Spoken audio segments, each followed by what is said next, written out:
اعوذ باللہ من الشیطان الرجیم بسم اللہ الرحمن الرحیم۔ السلام علیکم ورحمۃ اللہ وبرکاتہ۔ دوستو، ارطغرل غازی کے نام سے ایک ترک ڈرامہ پاکستان ٹیلی ویژن پر اردو زبان میں نشر کیا جا رہا ہے، لیکن اردو زبان میں ڈبنگ سے قبل یہ ڈرامہ پاکستان میں اس حد تک مقبول ہے کہ اس کے مداحوں میں وزیر اعظم عمران خان کو بھی گنا جاتا ہے، جو اس میں دکھائی گئی اسلامی تہذیب کی تعریف کر چکے ہیں۔ عثمانی روایت کے مطابق ارطغرل سلطنت عثمانیہ کے بانی عثمان اول کے والد تھے۔ اس کے علاوہ ان کے بارے میں حقائق پر مبنی معلومات نہ ہونے کے برابر ہے۔ کئی صدیوں تک دنیا کے ایک بہت بڑے حصے پر حکمرانی کرنے والے اس خاندان اور سلطنت کا آغاز تاریخ کے دھندلبوں میں گم ہو چکا ہے۔ تاریخ کی کتابوں میں عثمانی روایت کے علاوہ اس دور کی دو ٹھوس نشانیاں، ایک سکہ اور بزنطانی سلطنت کے مورخ کی ایک تحریر اور عثمان کے ایک خواب کا ذکر ملتا ہے، جس کا ہم آگے چل کر ذکر کریں گے۔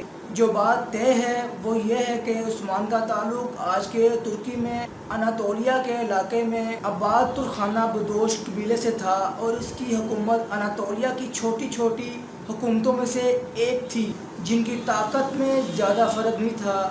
سوال یہ پیدا ہوتا ہے کہ آخر عثمان یا پھر ان کے والد نے ایسا کیا کیا؟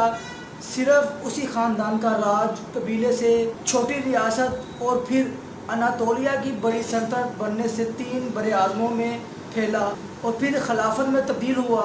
سلطنت عثمانیہ کی بنیاد 14ویں صدی کی اوائل میں رکھی گئی اور یہ 20ویں صدی میں ختم ہوئی۔ اس دوران ایک ہی خاندان سے تعلق رکھنے والے 37 سلطان اس کی مسند پر بیٹھے۔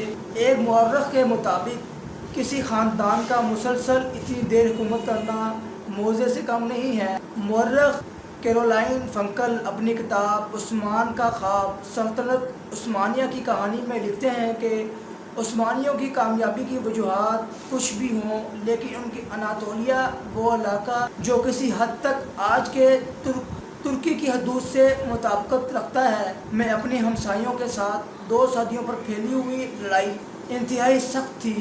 ارطغرل کے بارے میں عثمانی روایت۔ مورخ سٹینفورڈ جے شاہ اپنی کتاب سلطنت عثمانیہ کی تاریخ اور جدید ترکی میں اس روایت کا ذکر کرتے ہوئے لکھتے ہیں کہ سلطنت عثمانیہ کی شروعات تاریخ کے طالب علموں کے لیے ہمیشہ سے اہم سوال رہا، لیکن اس دور کے ذرائع کی کمی اور بعد کے ادوار میں لکھی گئی روایت میں تضاد کی وجہ سے پورے یقین سے کچھ کہنا مشکل ہے۔ انہوں نے اسی مشہور روایت کو بیان کرتے ہوئے لکھا کہ عثمانیوں کا جد امجد سلمان شاہ تھے، جو کائی قبیلے کے سردار تھے اور 12ویں صدی کے آخر میں شمالی ایران کے ایک علاقے میں آباد رہے۔